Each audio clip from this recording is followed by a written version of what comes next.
नमस्कार, मेरा नाम नरेंद्र कौर है और मैं सुरताज फाउंडेशन की फाउंडर आज फिर आपके साथ आई हूँ पाथवेज टू प्रोग्रेस में। आज हमारी जो ये कहानी है, अब ये आएगी डॉक्टर्स, फिजियोथेरेपिस्ट, ऑक्यूपेशनल थेरेपिस्ट। तो हमारे साथ आज जुड़े हैं डॉक्टर अर्पण कुमार जी। नमस्कार। नमस्कार डॉक्टर अर्पण जी, पिछले 20 साल से ऑक्यूपेशनल थेरेपी में बच्चों, स्पेशल चिल्ड्रन का इलाज कर रहे हैं और वो एक डायरेक्टर हैं ओटी फॉर किड्स के, जिसके 2 सेंटर्स हैं। एक सेंटर है हरिनगर में और दूसरा सेंटर है सीआर पार्क में। तो आज हम उनसे जानते हैं कि किस तरीके से वो इस जर्नी में आए और कैसी उनकी ये जर्नी रही और क्या क्या वो सेवाएं दे रहे हैं समाज को और किस तरीके से वो आगे बढ़ते जा रहे हैं। नमस्कार डॉक्टर साहब। नमस्कार मैम। तो आप मुझे बताइए कि पहली बात कि आपने ये जर्नी शुरू क्यों की? एक्चुअली जब हमारी जो जर्नी हुई थी 98 से शुरू हुई थी मैम। जब हम इस कोर्स में आए थे तो बिल्कुल ये कोर्स बिल्कुल ही नया था, लोगों को इतनी डिसेबिलिटी के बारे में नॉलेज नहीं थी। फिर भी हम किसी तरह उस कोर्स में चले गए, इनरोल हो गए। तो हमारे जो कोर्स ख़त्म हुई 2002 में, उस समय तक बहुत डिसेबिलिटी बहुत ज़्यादा इंडिया में बहुत ज़्यादा फ्लोरिश नहीं थे। लोग बच्चे को पागल समझते थे या कुछ अब सब यूज़ करते थे। लेकिन धीरे धीरे जैसे जैसे समय बीतता गया, हमने अपनी प्रैक्टिस शुरू की। इनिशियली काफ़ी अड़चनें आई, दिक्कतें आई, क्लाइंटेज जैसे अभी जो आप देख रहे हैं फिजिकल प्रॉब्लम, अब उस समय फिजिकल प्रॉब्लम वाले बच्चे ज़्यादा होते थे। और जो हम ऑटिज्म देखते हैं, एडीएचडी देखते हैं, लर्निंग डिसेबिलिटी है देखते हैं, सो वो कम होते थे।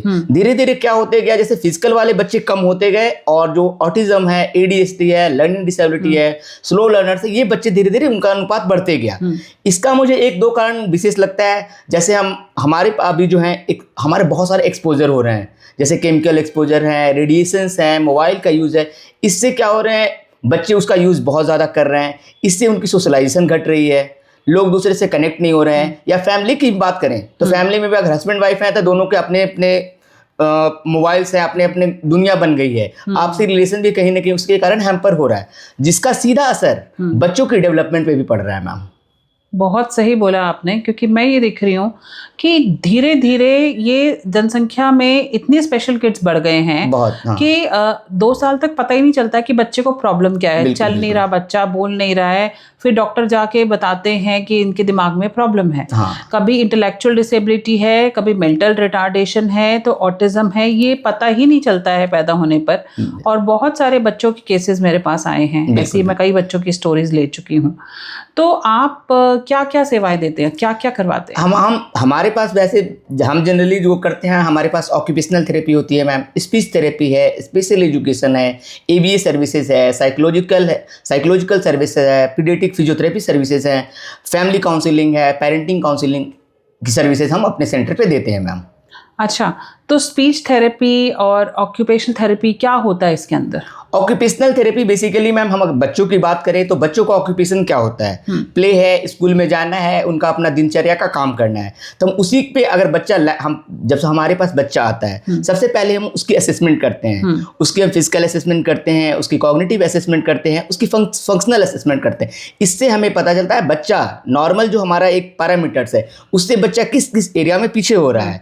और जहाँ जहाँ बच्चा पीछे होता है हम उसके हिसाब से इंटरवेंशन शुरू करते हैं। अच्छा, तो ये अर्ली इंटरवेंशन किस एज से किस एज तक में होता है? अर्ली इंटरवेंशन में हम ये कह सकते हैं, हमारे पास बच्चा जितनी जल्दी आता है उसकी बेहतरी के चांसेस उतना अच्छे होते हैं। तो जितना जल्दी उतना बेहतर। अगर बच्चा हमारे पास 1 साल 2 साल के बीच में आता है तो डेफिनेटली उसकी प्रोग्नोसिस बहुत अच्छी होती है, उसकी रिकवरी के चांसेस बहुत अच्छे होते हैं मैम। आपके पास किस तरीके के केसेस आते हैं? हमारे पास बेसिकली अभी जो रिसेंट आ रहे हैं, ऑटिज्म के बच्चे आ रहे हैं, काफ़ी एडीएचडी के बच्चे आ रहे हैं, लर्निंग डिसेबिलिटीज़ के बच्चे आ रहे हैं, स्लो लर्नर्स आ रहे हैं, डाउन सिंड्रोम आ रहे हैं, सेरिब्रल पॉल्सी आ रहे हैं, और कह सकते हैं डेवलपमेंटल डिले वाले बच्चे आते हैं, स्पीच एंड लैंग्वेज डिले है, उनको कम्युनिकेशन की प्रॉब्लम है, उन एकेडमिक डिफिकल्टीज आ रही है। इसके अलावा बिहेवियर चैलेंजेस के बच्चे भी काफ़ी आ रहे हैं। अच्छा, हाँ। तो अगर मैं पूछूं सेरेब्रल पैल्सी में इसमें होता क्या है और बच्चे की परसेंटेज क्या है कि ठीक होने की चांसेस? अगर मैम बच्चे की परसेंटेज डिपेंड करता है वो बच्चों की सीवियरिटी के ऊपर है, वो किस कैटेगरी में बच्चा हो रहा है, उसकी कैटेगरी माइल्ड है, मॉडरेट है, सीवियर है। इसके अलावा जैसे उसमें भी हमारी और जैसे ऑर्थोपेडिक के हिसाब से देखें तो बच्चा डाइप्लेजिक है या हेमीप्लेजिक है, पैराप्लेजिक है या ट्राइप्लेजिक है, डिपेंड करता है सारी उनकी सीवियरिटी और कंडीशंस के ऊपर मैम। अच्छा, तो वो कंडीशंस बहुत सारे पेरेंट्स को पता ही नहीं होती। बिल्कुल मैम, इसीलिए हम बच्चों को, अब पेरेंट्स को सलाह देते हैं कि वो बच्चे को, आपको जब भी लगे मेरे बच्चे में थोड़ी भी प्रॉब्लम है तो आप बेहिचक किसी डॉक्टर के पास, थेरेपिस्ट के पास अवश्य जाएं और वहां अपने बच्चे की स्क्रीनिंग और प्रॉपर असेसमेंट अवश्य कराएं। थेरेपिस्ट के पास जाना या डॉक्टर के पास जाना कोई गुनाह नहीं है, कोई अपराध नहीं है। आप जाएं और उन अपने बच्चों की बेहतरी के लिए अवश्य काम करें। हाँ, क्योंकि बहुत सारे पेरेंट्स मेरे पास आए जो यहीं इसी एरिया में ही, जिनको ये भी नहीं पता है कि उनके बच्चे को अब उनको करना क्या है। बिल्कुल। वो 15 साल का बच्चा हो गया, 20 साल का हो गया, 23 साल का हो गया, बोल नहीं पा रहा है, स्पीच की प्रॉब्लम है। वही हमारा जो, अगर हम 10 साल 15 साल पहले की बात करें तो हमारा जो मेडिकल सिस्टम था, थेरेपी सिस्टम इतना एडवांस नहीं था मैम। लोगों की अवेयरनेस नहीं थी, उनको पता ही नहीं चलता कि हम अगर बच्चे को प्रॉब्लम भी तो एग्जैक्टली जाए कहाँ। तो प्रॉब्लम यहाँ से शुरू हो रही थी। इसीलिए अब तो हम कम से कम हमारे पास होता है कि अब अर्ली बच्चे आ जाते हैं, 6 महीने साल भर के आ जाते हैं, जो गर्दन नहीं उठा पा रहे, उनको पलटने में दिक्कत है, उनको क्रॉल नहीं कर पा रहे, वो चल नहीं पा रहे। तो डेफिनेटली माँ बाप भी अब अवेयर हो चुके हैं, या तो आप सोशल मीडिया कह लीजिए, एजुकेशन की बात कर लीजिए, जिससे कि उनमें अवेयरनेस काफ़ी आ चुकी है। और जितनी जल्दी हमारे पास बच्चे आते हैं, हम उनमें इंटरवेंशन देते हैं, पेरेंट्स को गाइड करते हैं, तो डेफिनेटली बच्चे की रिकवरी के चांसेस बहुत अच्छे होते हैं मैम। बहुत सुंदर। तो आपके पास कितने बच्चे आते हैं अभी? हमारे पास नियरली, अगर हम दोनों सेंटर की बात करें तो नियरली हमारे पास 70 to 80 बच्चे रोज आते हैं मैम, जिनको हम ऑक्यूपेशनल थेरेपी की सेवाएं देते हैं, स्पीच थेरेपी देते हैं, स्पेशल एजुकेशन करते हैं, ABA देते हैं, कुछ काउंसलिंग की भी सेशंस होती हैं। Very nice. तो काउंसलिंग पेरेंट्स को दी जाती है कि बच्चों की दी काउंसलिंग मैम डिपेंड करता है। पहले तो हम पेरेंटिंग का उनको बहुत सारे पेरेंट्स को ज्ञान ही नहीं है कि हमें पेरेंट्स को कैसे, बच्चे को कैसे डील करनी है। अगर बच्चा कोई बिहेवियर शो कर रहा है तो वाकई वो बिहेवियर है या उसका नॉर्मल पैटर्न है या उसकी नॉर्मल हैबिट में आ गई है, या तो ये चीजें बहुत को पता नहीं होता है। बिल्कुल। तो हम पहले पेरेंटिंग पे भी काम करते हैं। अगर पेरेंटिंग की बात करें, इसके बाद हम बच्चों की भी काउंसलिंग करते हैं साथ साथ। जो पेरेंट्स ऑलरेडी डिप्रेस्ड हैं, जिनके पास जो स्कोप लगता है उनको कि बच्चे की सीवियरिटी इतनी ज़्यादा है और पेरेंट्स डिप्रेस्ड हैं, तब उस केस में आप फिर क्या सलाह देते हैं? उनको हम सलाह देते हैं कि पहले तो आप बच्चे का एग्जैक्ट लेवल को जाने मैम। आप अपने ऊपर डिसाइड मत करें, किसी न्यूरोलॉजिस्ट से सलाह लें, किसी अच्छे थेरेपिस्ट के पास जाए, वो आपको बच्चे के बारे में क्या गाइड करते हैं, उनकी ओपिनियन क्या है, उसके हिसाब से आप आगे की थेरेपी प्लान कर सकते हैं। बच्चों की अगर आप रेगुलर थेरेपी करेंगे तो कहीं ना कहीं एक इम्प्रूवमेंट भी जरूर आएगी मैम। राइट। लेकिन एज सबसे बड़ा फैक्टर होता है। एज, आप ये मुझे बता सकते हैं कि इनका एज स्पैन होता है इन बच्चों का? अगर वही बोल रहे हैं, अगर 2 से 3 साल के बीच में अगर हम मैक्सिमम शुरू कर दें तो डेफिनेटली वो रिकवरी के चांसेस ज़्यादा होते हैं। अगर वही हम जैसे 5 साल 6 साल में शुरू करते हैं तो वो रिकवरी के चांस धीरे धीरे कम होते जाते हैं। इन बच्चों की एज भी, जहाँ तक मुझे कई बच्चों की एज बहुत कम होती है, कई बच्चों की एज लंबी चल जाती है, क्या ये क्या है? मतलब ये उनकी सीवियरिटी के ऊपर डिपेंड करता है मैम। अच्छा। अगर सीवियरिटी ज़्यादा होगी तो हम अगर कम एज में भी शुरू करेंगे तो डेफिनेटली वो ज़्यादा लंबे तक जाएगा। नहीं, मैं लाइफ की बात कर रही हूँ। लाइफ तो डिपेंड करता है मैम उनकी डेफिनेटली वो सीवियरिटी के ऊपर, कौन कौन से उसके ऑर्गन्स में इम्पैक्ट है, सीवियरिटी कितनी है, उनमें डिफॉर्मिटी कितनी है, सारे उस पर डिपेंड करता है।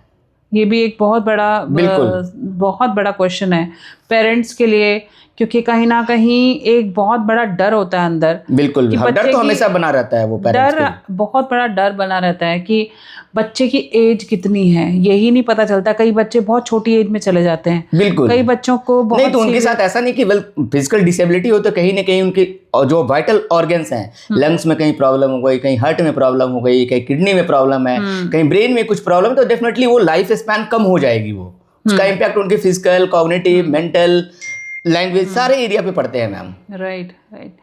तो आप सेंटर में जैसे बच्चे आते हैं अलग अलग तरीके के, बिल्कुल, तो आपके पास स्पेशल एजुकेटर्स हैं जो वो ये सब कराते हैं? हमारे पास अभी पूरी थेरेपिस्ट की करीब हमारे पास 35 प्रोफेशनल्स हैं मैम। अच्छा। उसमें हमारे पास 15 से 16 ऑक्यूपेशनल थेरेपिस्ट हैं, 7 से 8 स्पीच थेरेपिस्ट हैं, 7 से 8 ही करीब स्पेशल एजुकेटर हैं, और 5 से 6 साइकोलॉजिस्ट हमारे पास है। अच्छा। 4 ABA थेरेपिस्ट हैं। ओके, तो आपकी पूरी टीम है हमारे पास। आपका सेंटर कितने बजे से कितने बजे तक? हमारा सेंटर का टाइम जनरली 10 to 7 होता है मैम। अच्छा, सुबह मॉर्निंग 10 to 7। तो 2 सेंटर्स हैं इनके, एक है हरिनगर में और दूसरा सेंटर है इनका CR पार्क में। दोनों का टाइमिंग दोनों का टाइम ऑलमोस्ट सेम है मैम। तो दोनों टाइमिंग 10 to 7 है। जो बच्चे इस एरिया में हैं, हरिनगर, वीरेंद्र नगर, जनकपुरी, वेस्ट दिल्ली के, तो वो इस सेंटर में आ सकते हैं और इनकी सेवाएं ले सकते हैं, और उधर सीआर पार्क में साउथ दिल्ली के लोग आ सकते हैं। तो आप बहुत अच्छा काम कर रहे हैं सोसाइटी में, बिकॉज़ ये बहुत बड़ी नीड है। और मैं जितने भी बच्चों के पास जा रही हूँ, जितनी भी स्टोरीज़ मैं कवर कर रही हूँ, काफ़ी पेरेंट्स को पता ही नहीं है कि हमें करना क्या है बच्चों के साथ। और बड़े सारे ऐसे केसेस हैं जैसे डाउन सिंड्रोम है या ADHD है। ADHD में आप क्या करते हैं? एक बच्चा मेरे पास अभी पिछले हफ्ते आया। ADHD में बेसिकली मैम हम समझते हैं ADHD हो क्यों रहा है। अगर ADHD में से हम पहले, अब हमारे पास कोई भी बच्चा आता है तो हम पहले उसकी असेसमेंट प्रॉपर करते हैं मैम। हम जानते हैं उसकी सेंसरी नीड बढ़ी हुई है या बच्चा बोल नहीं पा रहा है। बहुत सारे रीजंस हो सकते हैं बच्चों की हाइपर एक्टिविटी के। अगर बच्चा बता नहीं पा रहा है, बोल नहीं पा रहा है, तो डेफिनेटली इरिटेट होगा, माँ बाप को परेशान करेगा। उसकी सेंसरी नीड अगर बढ़ी रहेगी तो भी बच्चा एक जगह बैठेगा नहीं, अपनी कहीं ना कहीं वो सेंसरी नीड को पूरी करने के लिए उछल कूद करेगा। तो डेफिनेटली हमें पहले वो समझना पड़ेगा बच्चे कर क्यों रहे हैं। अच्छा, बच्चे अगर वो चीज हमें पता चल जाता है, आपके पास कोई टूल है जिसके थ्रू हम उसकी असेसमेंट प्रॉपर करते हैं मैम। असेसमेंट किस तरीके से करते हैं? सेंसरी प्रोफाइलिंग करते हैं, हम उसके डिफरेंट सेंसेस पे वर्क करते हैं। अच्छा, वो जानते हैं कि इसका टेक्टाइल एरिया बढ़ा हुआ है या ऑडिटरी बढ़ा हुआ है या वेस्टिबुलर बढ़ा हुआ है या प्रोप्रिसेप्टिव बढ़ा हुआ है या काइनेस्थेटिक किस लेवल पे है, जो कि ऑप्टिमल जो हमारे नॉर्मल लेवल पे आएंगे तभी बच्चे शांत बैठते हैं। बिल्कुल बिल्कुल बिल्कुल।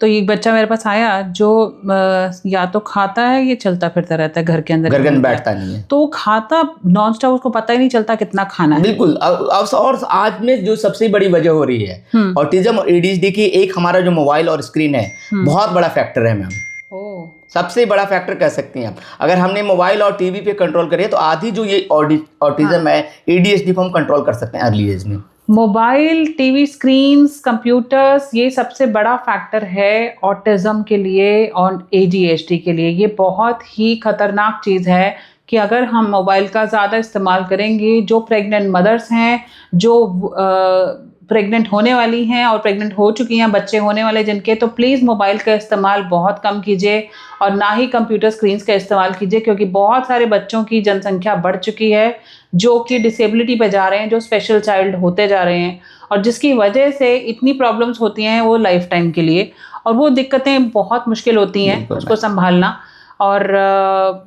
और आप क्या क्या बताना चाहते हैं कि आपके सेंटर में और क्या क्या तरीके से बच्चों की में रिकवरी आई, क्या परसेंटेज की रिकवरी आ रही है? हमारे जो सेंटर में जो एवरेज परसेंटेज है मैम 70 to 80% हमारा सक्सेस रेट है मैम। Very good. हाँ, क्योंकि हम लोग डेडिकेटेड 1-to-1 काम करते हैं, ग्रुप सेशंस चलाते हैं, और बच्चों की सबसे ज़्यादा है कि हम पेरेंटिंग पे काम ज़्यादा करते हैं कि जो बच्चे की थेरेपी है वो घर पे आप कैसे करें। अगर हम मिलके काम करें तो डेफिनेटली वो हमारे रिकवरी बहुत अच्छे होते हैं बच्चों के साथ। Very nice. अगर बच्चे की एज बढ़ गई हो, सपोज मैं अपनी बेटी की बात करूं कि 12 साल 13 साल, तो क्या अब क्या चांसेस हैं? अगर मैम वही है ना, अगर सीवियर, एक तो एज फैक्टर 12-13 साल, डेफिनेटली वो चांसेस बहुत ही कम हो जाते हैं मैम।